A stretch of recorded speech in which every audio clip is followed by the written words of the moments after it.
Ngopi, ngobrolin pendidikan bareng FKIP Unmas Denpasar. Om Swastiastu. Hello everyone, welcome back to our podcast Ngopi, ngobrolin pendidikan bareng FKIP Unmas Denpasar.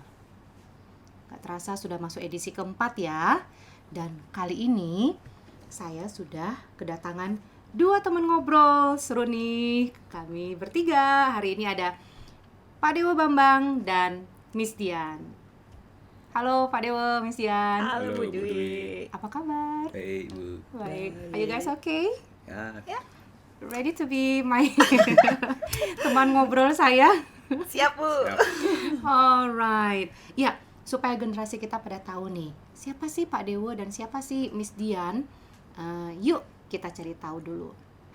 Pak Dewo Bambang adalah seorang dosen di Prodi Pendidikan Bahasa Indonesia FKIP Unmas Denpasar, dan Miss Dian adalah dosen di Prodi Pendidikan Bahasa Inggris FKIP Unmas Denpasar. Lebih lanjutnya, would you please so kindly to tell us about who you are?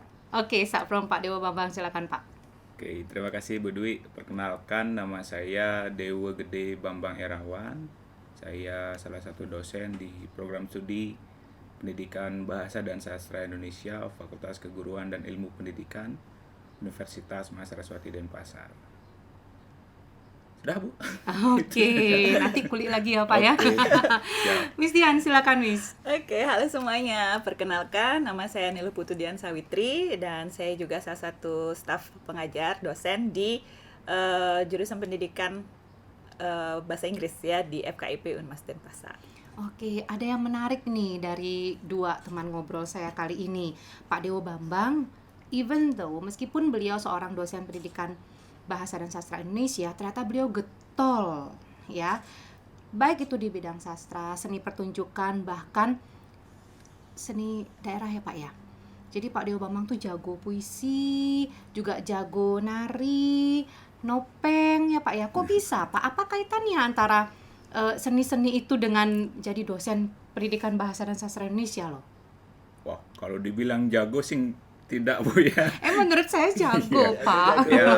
Ya sekedar Cuma merendah saja.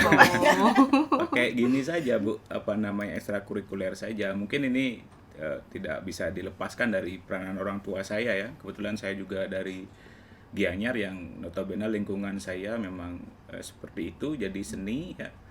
Jadi ya memang lingkungan seperti itu, kemudian dorongan atau arahan dari orang tua ya mau tidak mau ya harus mengikuti itu, dan karena sudah mengikuti akhirnya mulai mencintai seni, terutama seni tradisional itu Bu Dwi. Alright. Jadi kalau sastra kalau dibilang jago ya tidak juga sih Bu Dwi, karena keren Pak, saya pernah ya, nonton kok Pak Dewo Bambang. karena Panggung di ya. Iya, karena di Prodi Pendidikan Bahasa dan Sastra Indonesia FKIP Unmas Denpasar banyak yang lebih jago daripada saya berkaitan dengan apresiasi karya sastra. Mungkin salah satunya adalah membaca puisi Bu Dwi ya. Ya, mungkin saya hanya tahu sedikit lah tentang puisi atau karya sastra yang lainnya. Alright, Ya. sebelum lanjut lagi kita ke Miss Dian dulu nih. Miss Dian, sudah lewat beberapa lama sih, tapi bau-bau Colorado itu kok masih menyengat di hidung saya ya. Kok bisa Miss? Twing terbang jauh-jauh bumi gitu. Kalau bahasa saya mah jauh sekali. Zaman pandemi, dosen pendidikan bahasa Inggris bisa melakukan kegiatan atau aktivitas yang bawa nama fakultas, membawa nama universitas, dan membawa nama bangsa juga kan di sana Miss. Kok bisa ke Colorado gitu? Ada angin apa Miss masa Covid bisa dapat rezeki berangkat ke sana? Oke, itu saya itu kebetulan mengikuti seleksi Fulbright. Jadi Fulbright itu punya beberapa program. Salah satu programnya itu adalah mengajarkan bahasa Indonesia di kampus-kampus di US. Nah, saya coba itu berbekal semangat aja sih untuk memperkenalkan bahasa dan budaya Indonesia ke luar gitu. Saya coba dan ternyata lolos. Jadi saya punya kesempatan 2 semester untuk mengajar di salah satu kampus yang ada di Colorado. Kebetulan saya dapatnya Colorado University di Boulder. Begitu ceritanya Ibu. Right. Itu berarti mengajar bahasa Indonesia untuk native di sana. Betul. Oke, ini berkaitan lah berarti ya dengan topik kita kali ini, yaitu seru nggak sih belajar bahasa? Kalau saya tanya kepada beliau-beliau, seru nggak sih belajar maupun mengajar bahasa? Bagaimana Pak Dewa Bambang dan Miss Dias? Siapa duluan nih? Boleh Ayo, aja. sweet. Sekarang zamannya emansipasi wanita kan. Oke. Jadi Bu, Kalau Dian saja menurut duluan. saya itu menarik ya Bu, belajar bahasa. Nah, dulunya itu saya kan nggak pernah percaya gitu, atau nggak pernah tahu kalau ternyata bahasa Indonesia itu diminati. Ada peminatnya di luar. Jadi dulu kalau kita tinggal di Indonesia aja, ngapain sih orang belajar bahasa Indonesia kan gitu, karena dia tinggal di Indonesia. Nah sekarang kalau orang yang tinggal di luar negeri, ngapain sih mereka belajar bahasa Indonesia, kenapa mereka tertarik belajar bahasa Indonesia? Wah ternyata dengan mengikuti program itu saya tahu mereka tuh ada banyak alasan. Mungkin satu, mereka punya darah Indonesia, mungkin dari kakek-kakek buyutnya gitu, jadi dia ingin menggali lagi sejarahnya mereka, kekeluargaannya mereka. Jadi mereka belajar bahasa Indonesia. Ada yang memang penelitian di Indonesia. Jadi ternyata research di Indonesia itu cukup populer ya, karena negara kita tuh sebenarnya mendapat perhatian karena kita negara yang berkembang pesat, terus kebijakan-kebijakan, semua fasilitas kesehatan, pendidikan, itu tuh banyak orang yang meneliti, ingin meneliti begitu. Jadi mereka belajar bahasa Indonesia. Dan satu lagi yang saya heran juga, mereka emang senang aja sama Indonesia gitu Bu. Jadi dilihat dari budayanya. Kemudian saya punya satu siswa yang saya tanya, kenapa sih kamu tertarik bahasa Indonesia? Saya pernah dengar lagu dangdut Indonesia. Saya nggak nyangka ternyata lagu yang dia dengar itu mengantarkan dia untuk mencoba mempelajari bahasa asing lain. Jadi hitung-hitungannya itu bukan sesuatu yang profit and benefits gitu ya, tapi memang dia keinginannya aja, ingin mengetahui lebih jauh, ingin belajar bahasa asing lain gitu. Oke, how about you, Pak Dewa Bambang? Ya, terima kasih. Ya, benar seperti yang disampaikan oleh Bu Dian tadi ya, Bu Dwi. Jadi itulah pentingnya belajar bahasa ya. Jadi saya sampaikan sedikit, menurut saya pentingnya belajar bahasa itu ya, dengan bahasa kita bisa mengetahui dan kita bisa menyampaikan apa yang ada di dalam benak kita. Jadi bahasa merupakan salah satu media yang sangat ampuh bisa digunakan untuk mengutarakan isi hati kita kepada seseorang. Begitu pula sebaliknya, kita bisa mengetahui apa sebenarnya yang ingin disampaikan oleh seseorang dengan menggunakan bahasa. Jadi begitu besar dan begitu luar biasa peranan bahasa sebenarnya dalam kehidupan kita, dalam kegiatan kita sehari-hari. Jadi seperti itu Bu Dwi. Iya. Nah, ini menarik nih, pentingnya bahasa dalam kehidupan kita sehari-hari gitu. Dengan tadi ada pernyataan dari Miss Dian, mungkin juga ada yang masih berpikir untuk apa sih kita belajar bahasa Indonesia, atau juga itu bahasa kita sehari-hari, kita hidup dengan bahasa itu gitu kan, it's our native language. So seberapa penting gitu kita masih bahasa itu masuk ke dalam kurikulum gitu. Bahasa Inggris juga begitu. Sekarang bahasa Inggris banyak keluarga-keluarga di sekitar kita yang sudah menganggap bahasa Inggrisnya menjadi native language mereka, itu sudah bukan menjadi second or foreign language lagi kan. So what do you think about it? Masih pentingkah gitu? Seberapa penting kita mempelajari bahasa, terlepas dari itu merupakan kehidupan kita sehari-hari gitu? Siapa duluan? menurut saya pribadi sih sangat penting ya Bu, karena bahasa itu kan dinamis ya, sama seperti masyarakatnya juga. Jadi bahasa itu berkembang seiring dengan perkembangan pola pikir masyarakatnya, perkembangan informasi dan teknologi. Nah kayak misalnya perkembangan informasi dan teknologi sekarang ini, kita punya banyak kosakata baru kan Bu. Misalnya kayak mengunggah, mengunduh, yang kayak gitu. Terus jadi kosakata itu diperkaya, maksudnya kita punya banyak kosakata itu, dan untuk aturan-aturan penggunaannya pun juga pasti baru gitu ya. Jadi belajar bahasa itu akan terus diperlukan karena bahasa itu berkembang gitu. Jadi tetap perlu diajarkan ke semua orang. Jadi misalnya kayak beberapa kosakata mungkin bahasa Indonesia yang dulunya populer, misalnya di zaman penjajahan itu populer, misalnya tuan dan nyonya begitu. Tapi sekarang kayak kita nggak pakai lagi. Penggunaan itu mungkin terkesan bagaimana gitu di situasi sekarang itu. Jadi hal-hal itulah yang menurut saya itu perlu tetap dipelajari, diajarkan, jadi mereka tahu bagaimana perkembangannya. Oh dulu seperti ini, sekarang itu kita sudah jarang menggunakannya. Bukan berarti dia hilang, tapi itu kayak jadi sejarahnya gitu. Oke, Pak Dewa, Baik, bagaimana? Tadi nyinggung-nyinggung sejarah kita, Bu Dian. Kalau kita berbicara mengenai sejarah bahasa kan, bahkan Republik ini, bahkan bahasa itu, sejarah bahasa, keberadaan bahasa itu bahkan jauh lebih dulu ada dibandingkan dengan Republik ini. Ya. Itu buktinya dalam hal apa? Itu banyak sekali prasasti-prasasti yang ditemukan ya di Kerajaan Sriwijaya, prasasti Talang Tuo, kedudukan Bukit, itu pada dasarnya mempergunakan bahasa Melayu yang merupakan bahasa asal kita, bahasa awal dari bahasa Indonesia itu sebelum diberikan nama bahasa Indonesia gitu. Jadi sebenarnya sejarahnya sangat panjang, seperti yang saya katakan tadi, bahkan jauh lebih dulu sebenarnya bahasa itu ada ketimbang Republik ini.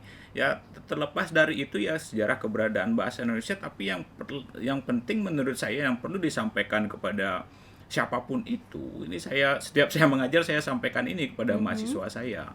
Jangan sekali-kali melupakan bahasa ibu juga, karena kalau kita berbicara mengenai proses pemerolehan bahasa ibu itu sangat penting sebagai kedudukannya sebagai bahasa ke-1. Kalau kita orang Bali ya diajarkan bahasa Bali kepada anak cucu kita gitu. Bukan berarti saya anti terhadap bahasa asing ya.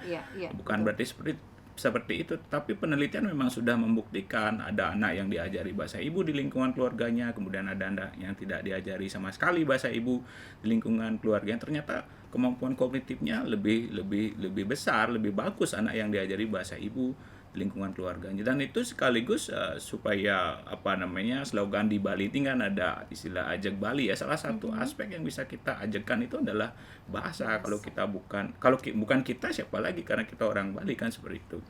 Dan sedikit Bu Dian, saya berani menjamin ya seusia saya misalnya kalau kita di desa itu saya berani menjamin tidak semuanya kalau diberikan tugas menaik prande tidak semuanya dengan sigap. Oke, sekarang kita menak prande itu. Pasti mereka bertanya-tanya dalam diri mereka gitu. Saya berani tidak.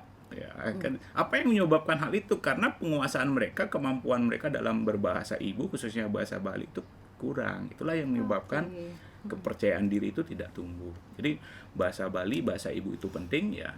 Dalam proses pemulihan bahasa kan seperti itu teorinya, kemudian baru dilanjutkan dengan bahasa Indonesia sebagai B2. Selain itu ya bahasa Indonesia penting ya karena memang sudah dijamin oleh undang-undang pasal 36 kan seperti itu.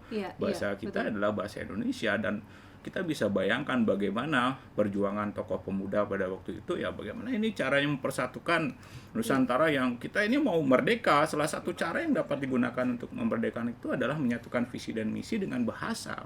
Maka diputuskanlah satu bahasa Melayu gitu ya. Karena kedudukannya pada waktu itu sebagai lingua franca kan seperti itu. Maka lahirlah bahasa Indonesia. Jadi kita bisa merumuskan visi dan misi kemerdekaan dengan bahasa Indonesia itu. Gitu udah kira-kira. Ini sudah semakin hot nih. Supaya lebih hot lagi Pak, ayo ngopi dulu. Karena saya sering kali bilang ngobrolin pendidikan bareng FKIP Unmas Denpasar itu nggak seru kalau nggak ngopi. Yuk kita ngopi Bapak Ibu. Mari.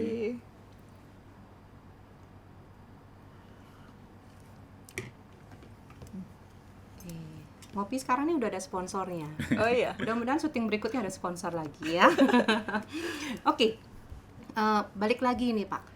Kalau tadi dapat diungkit tentang perkembangan bahasa gitu, whatever the language, entah itu bahasa Bali sebagai bahasa ibu kita, bahasa Indonesia atau bahasa Inggris gitu, apakah harus ya generasi muda zaman now ini mengikuti perkembangan bahasa gitu? Atau kita stuck aja, aku sudah nyaman dengan bahasa yang aku pakai gitu, untuk apa aku ngikut-ikutin tren? Nah, seperti apa menurut Bapak Ibu? Silakan Bu Dian. Seperti Kalau kita bicara ke anak muda ya, apalagi dengan perkembangan teknologi sekarang, bahasa itu muncul sekreatif itu gitu ya.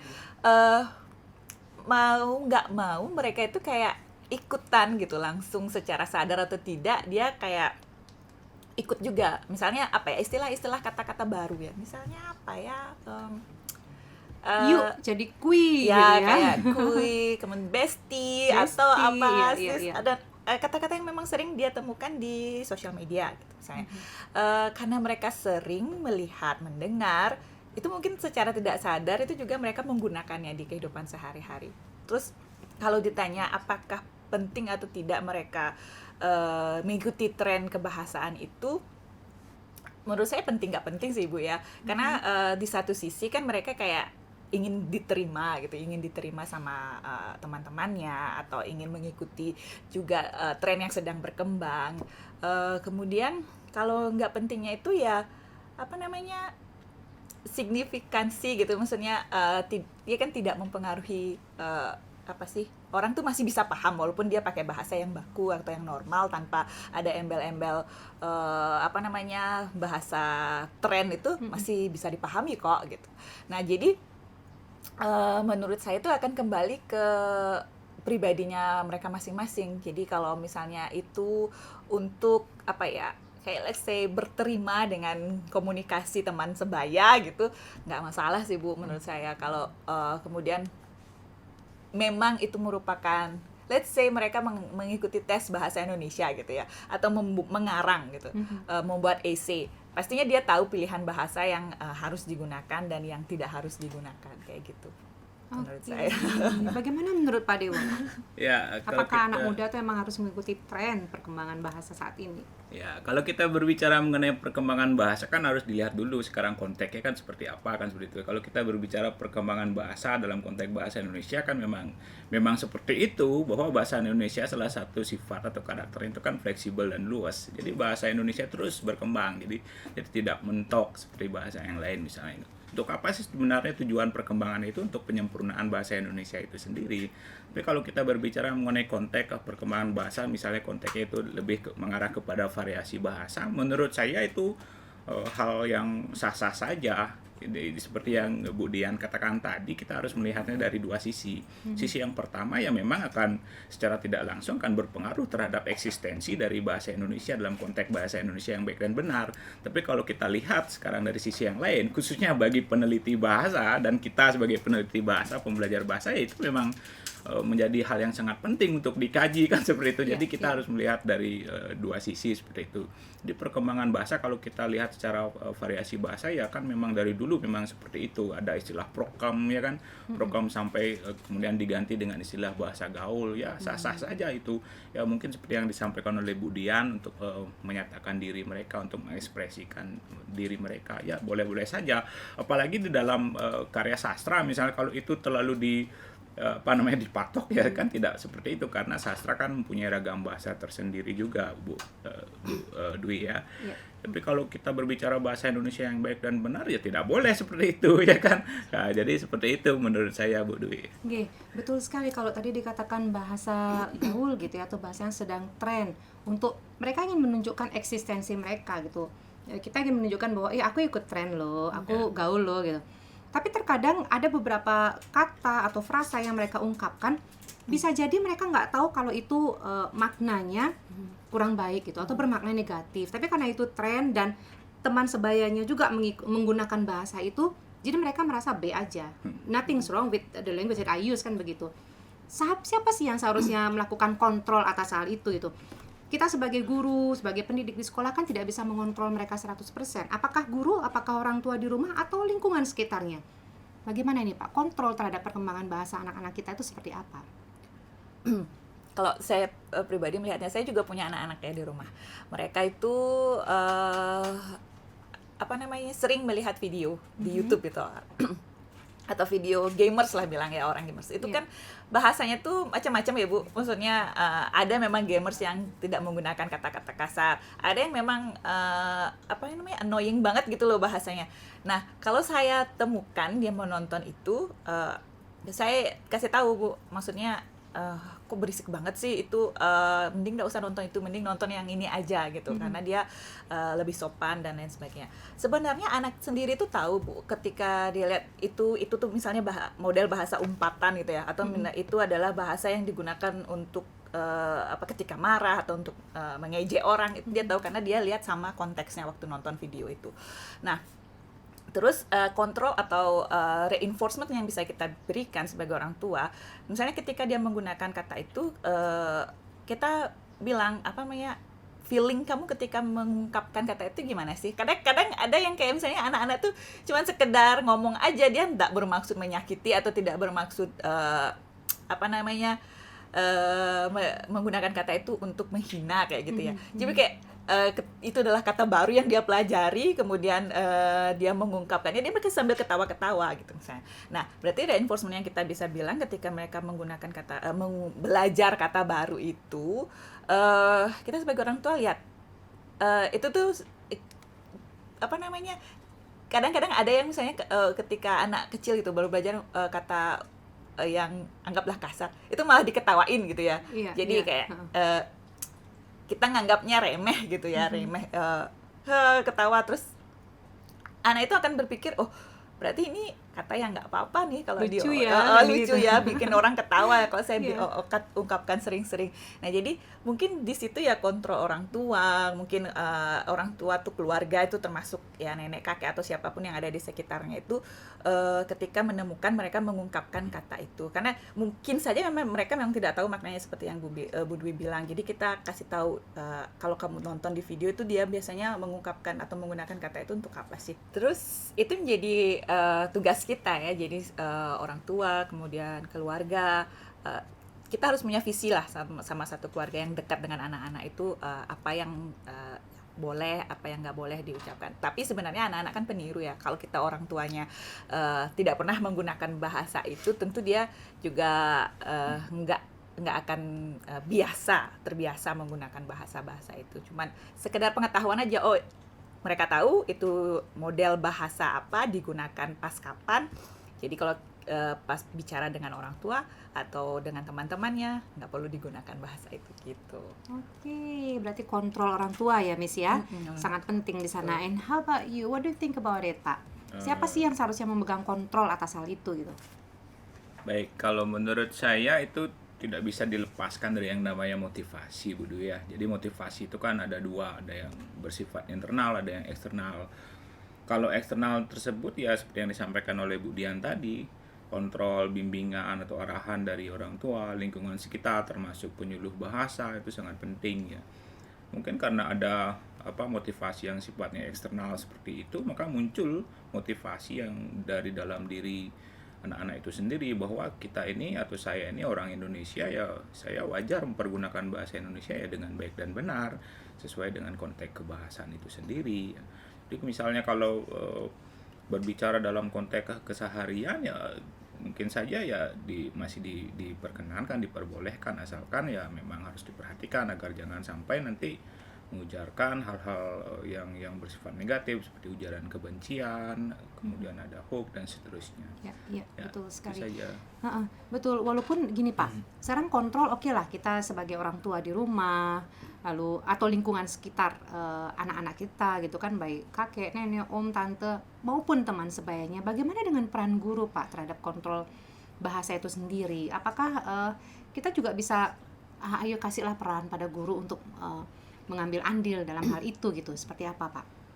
Ya, guru yang memang tidak bisa ditampik memiliki peranan yang sangat penting untuk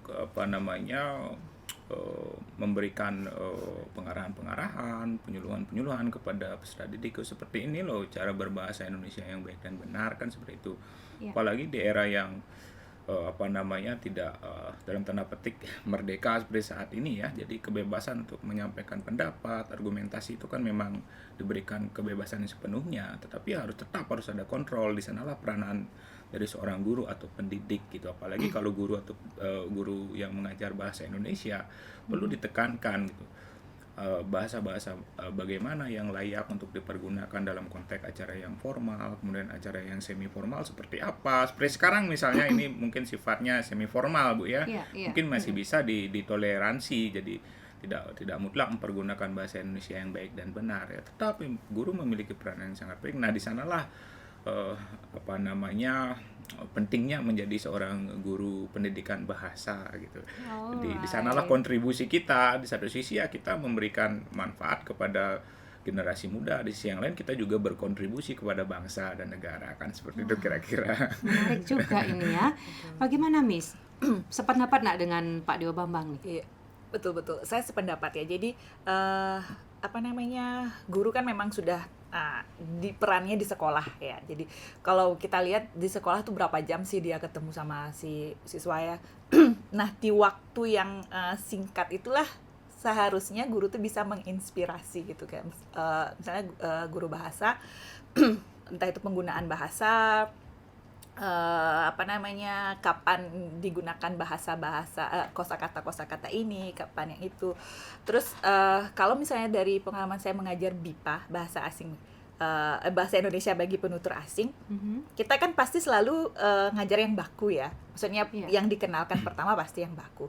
Tapi ternyata ketika mereka misalnya mencari input luar gitu, entah itu nonton TV show yang ada di Indonesia atau nonton YouTube orang Indonesia, mereka kaget kok beda gitu, kok saya sama sekali nggak ada yang paham apa yang mereka ucapkan gitu, karena apa namanya, model bahasanya itu sudah yang luwes banget gitu, yang tidak baku. Nah, disitulah kita bisa menyisipkan budaya gitu. Jadi budaya ketika berbicara dengan let's say teman sebaya dalam konteks yang tidak terlalu formal, itu memang bisa digunakan. Tapi berbahasa baku pun apa namanya, itu pasti dipahami kan, pasti dimengerti. Jadi apa namanya, guru itu adalah di sanalah menurut saya peranan guru untuk bisa menginspirasi siswa. Jadi bahasa tuh fleksibel loh, dinamis dan selalu berkembang. Jadi kalau kalian sudah punya bakunya dulu,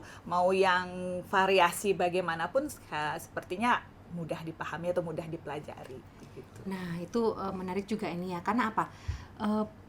Bahasa kan berkembang lah ya gitu.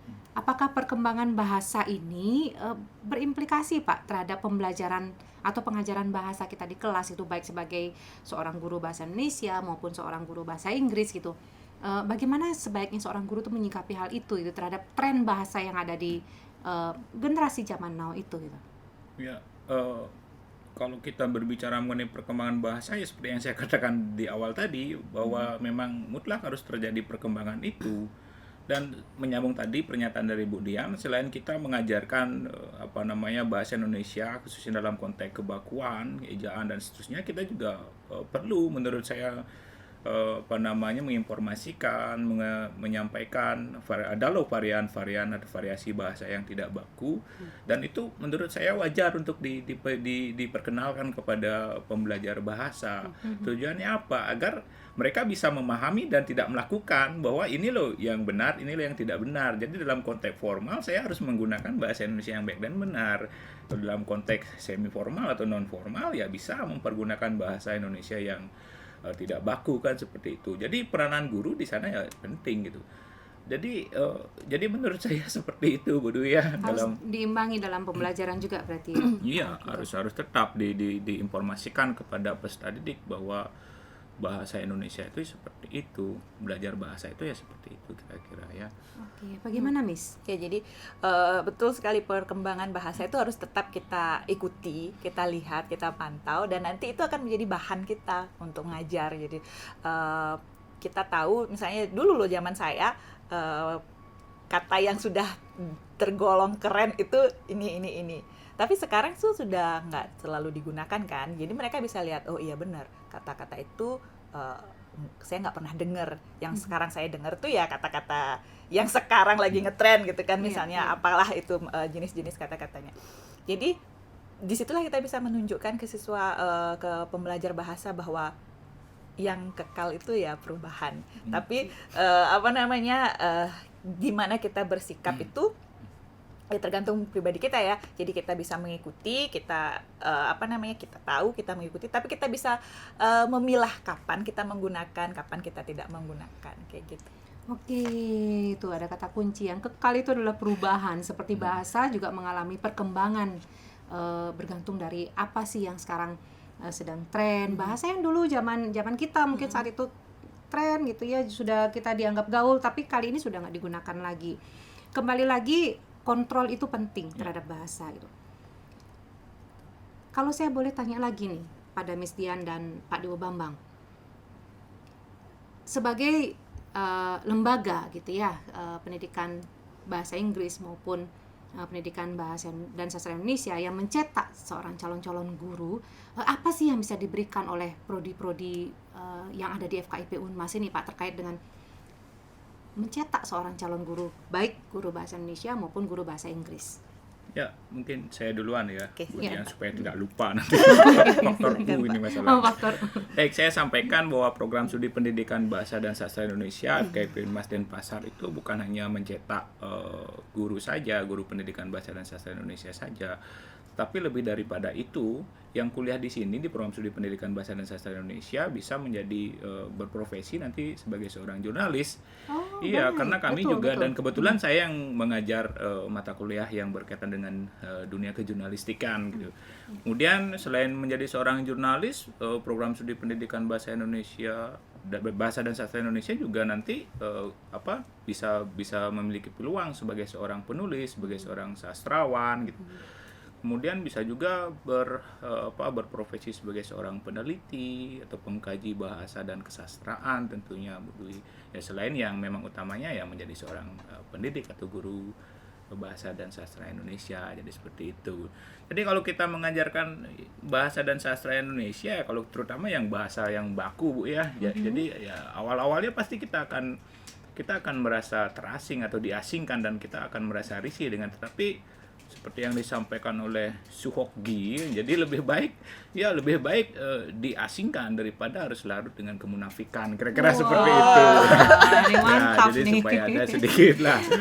Jadi ya, awal-awalnya memang seperti itu, kita merasa aneh, merasa diasingkan. Mohon maaf Pak, saya mau ke WC gitu misalnya. Itu kan dianggap baku. Padahal kalau kita tinjau berdasarkan pelafalan bahasa Indonesia kan tidak ada C yang dilafalkan. Yang Iya. dilafalkan itu C. Seharusnya mohon maaf, saya mau ke WC itu seharusnya. Iya. Ya, untuk waktu dan tempat kami persilakan. Kan aneh, secara logika kan tidak masuk akal, waktu dan tempat kok dipersilakan. Nah, itulah yang nanti akan banyak kita bicarakan dalam mata kuliah yang ada di program studi pendidikan bahasa dan sastra Indonesia. Kalau kita belajar bahasa itu sangat keren, sangat unik gitu, karena kita menganalisis, menggali atau menilik fenomena-fenomena yang erat kaitannya dengan lingkungan sekitar kita. Kita berbicara mengenai fenomena kebahasaan kita, karena selain itu kita juga di bahasa Indonesia, pendidikan bahasa dan sastra Indonesia juga ada mata kuliah pragmatik, semantik, apa yang diungkapkan bukan seperti itu gitu. Apa yang sebenarnya diungkapkan, apa yang sebenarnya dimaksud oleh penutur tidak seperti yang disampaikan atau diungkapkan, tetapi jauh lebih dari itu. Itu nanti banyak sekali kita berbicara mengenai hal-hal itu.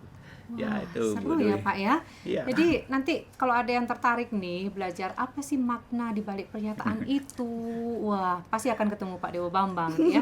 Belajar menulis sebagai seorang jurnalis dan segala macam ada di Prodi Pendidikan Bahasa dan Sastra Indonesia FKIP Unmas Denpasar. And how about pendidikan bahasa Inggris nih Miss? Apa sih yang bisa ditawarkan oleh prodi kita nih? Oke, saya sambung sedikit dulu yang disampaikan oleh Pak Dewa Bambang tadi ya. Jadi bahasa Indonesia tuh keren loh, keren. Maksudnya mungkin banyak kata-kata yang kita sering dengar tapi sebenarnya nggak baku kan gitu ya. Satu yang saya senang dengar dan ingat drive-thru. Drive-thru. Ibu tahu- Bu Dwi Kenapa tahu? drive-thru? Drive-thru bahasa Indonesianya, bahasa bakunya lantatur.